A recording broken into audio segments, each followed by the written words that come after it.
Hey, I didn't expect to get the first question here, but did actually. I'm curious, since we haven't really talked about this. When did they let you know that they were going to release you? Did you have a sense of this over the summer? How did this all play out? What, did they make you part of the process, or did you just get a call one day and say we're releasing you? Oh, I find that on Twitter, like everybody else. The news popped out on Twitter, and that's how I find out. Then my phone started popping from everywhere. People calling me, and I had no idea. I was in Paris, I was in my house, and the thing popped out. And then we have my agent called them, and then we worked on the process. It took a week, actually, but that's how I find out. We'll move over to Miriam. Hey, Nick. Good morning. Morning. So obviously, you're a philosophical guy, and in Charlotte there were a lot of ups and downs for you there. But in what ways did you grow? What did you bring from there here? From the last 5 years? Yeah. In your career now you have some up and downs for sure. So you have to learn from every part.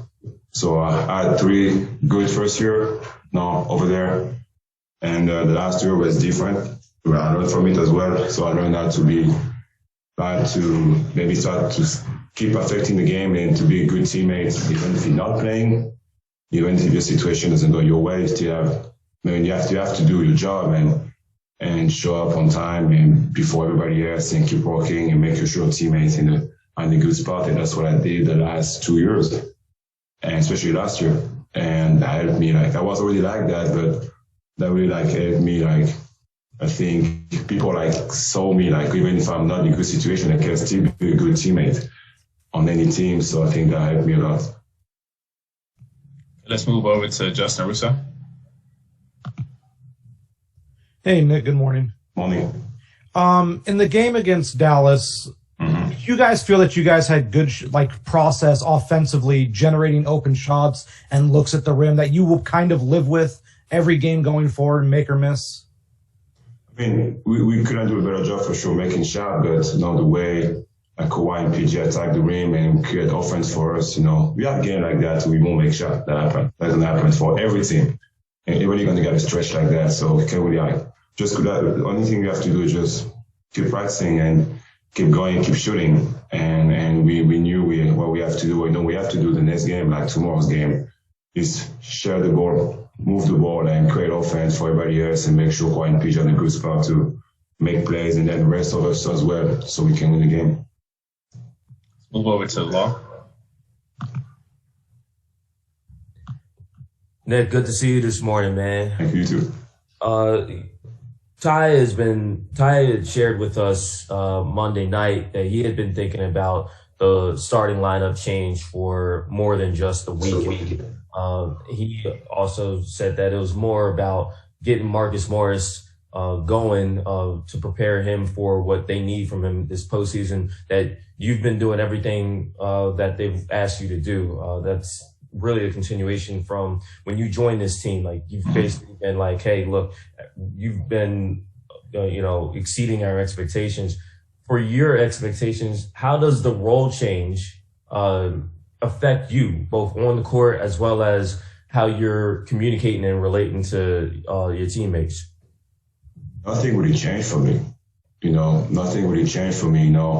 I've been pretty lucky actually. That helped me to start with that team, to help me to get going quicker and faster than I expected, and to get to know my teammates better. But nothing really changed for me. My game's going to be the same. I'm just going to come in and go in and play my game and be a good teammate and be the glue guy like I'm used to. My playing time didn't really change much. I'm still playing the fourth quarter, so don't really care about it. That's a good thing, because we really need Marcus Senior to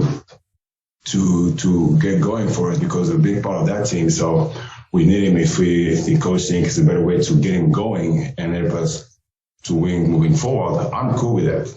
No, I'm cool as long as the team is a good spot and everybody's happy that way. I'm good with that. I'm happy that way, because I know we need Marcus to be great for us. And if we think it's that way, Marcus is going to be good for us, let's do it. I'm cool with that. Okay, we'll move over to Sabrina.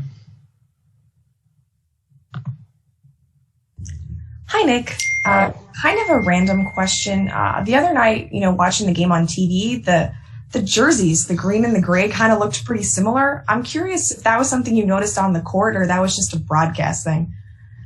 Not really. Maybe just on TV. We'll move over. Question, but maybe just on TV. Yeah.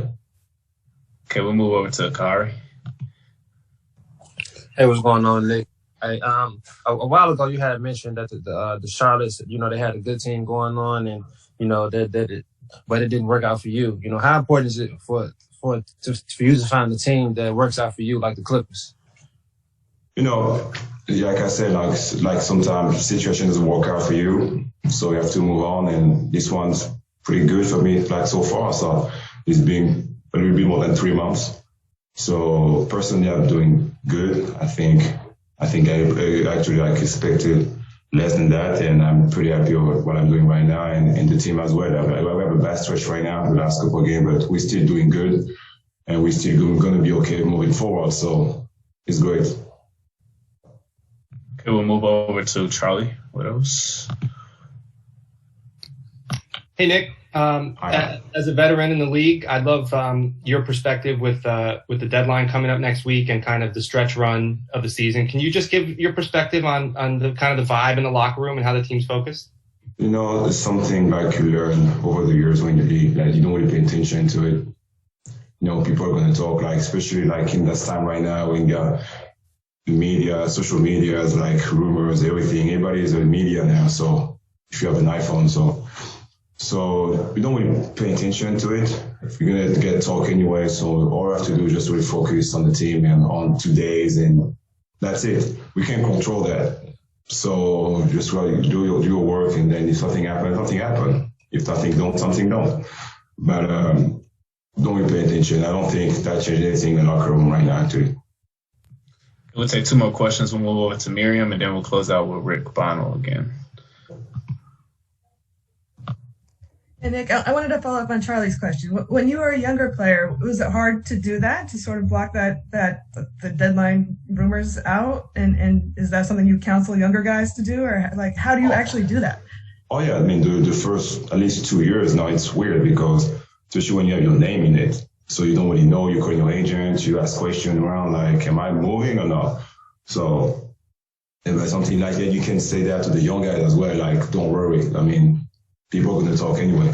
But I gotta say that my first 2 years, like it was pretty weird actually. I was asking around if the rumor was true or not. I did that a couple of times, yes. I'll close out with Rick. Hey Nick, considering the sales job they did when they convinced you to re-sign, are you comfortable with the circumstances of your departure? Don't ask me that question. I mean, I have no choice actually, so I can't really talk about it because I don't really know. I mean, I got released. I didn't ask for anything. So then the news came out and people called for me to give me to their team. So I mean, that's not really a question you have to ask me. Not to me, actually. Okay, Nick, that's all I have for you. Thank you. Thank you.